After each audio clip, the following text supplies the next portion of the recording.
বক্তব্যের কিছু নেই।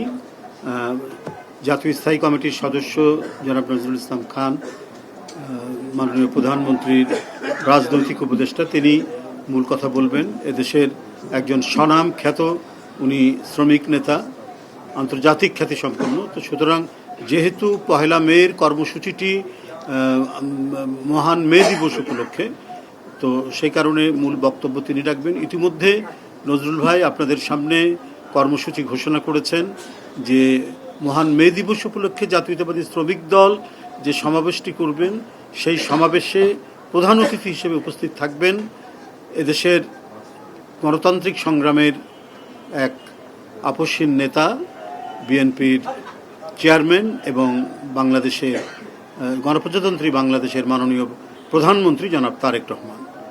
তো সুতরাং এটি একটি নিঃসন্দেহে একটি বড় কর্মসূচি, একটি বড় শ্রমিক সমাবেশ। এই সমাবেশটি যাতে বর্ণাঢ্য এবং সব দিক থেকে সাফল্যমণ্ডিত করা যায়, তার জন্য ব্যাপক প্রস্তুতি গ্রহণ করেছে জাতীয়তাবাদী শ্রমিক দল। ইতিমধ্যে গতকাল থেকে শুরু হয়েছে বিভিন্ন প্রস্তুতি সভা, আজকেও এই প্রস্তুতি সভা হলো এবং এইভাবে পহেলা মে পর্যন্ত নানা কাজ এবং প্রস্তুতির যাবতীয় যে বিষয় সেগুলি সম্পন্ন করবে জাতীয়তাবাদী শ্রমিক দল। আপনারা জানেন যে এই দিবসটি অত্যন্ত তাৎপর্যপূর্ণ।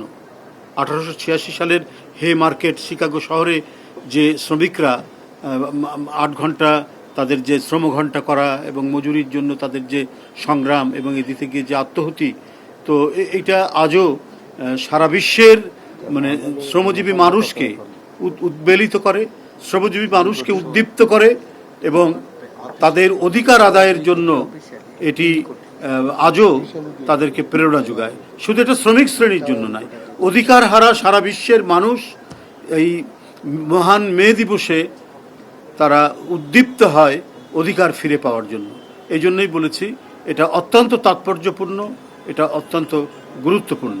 তো সুতরাং পহেলা মের এবারের যে বৃহৎ কর্মসূচিটি, সেই কর্মসূচিটি সম্পন্ন করার জন্য জাতীয়তাবাদী শ্রমিক দল তারা যে প্রস্তুতি সভাগুলি করছেন, এই প্রস্তুতি সভা অব্যাহত থাকবে এবং আমরা আশা করছি আগামী পহেলা মে জাতীয়তাবাদী শ্রমিক দলের এই সমাবেশটি একটি ঐতিহাসিক সমাবেশে পরিণত হবে।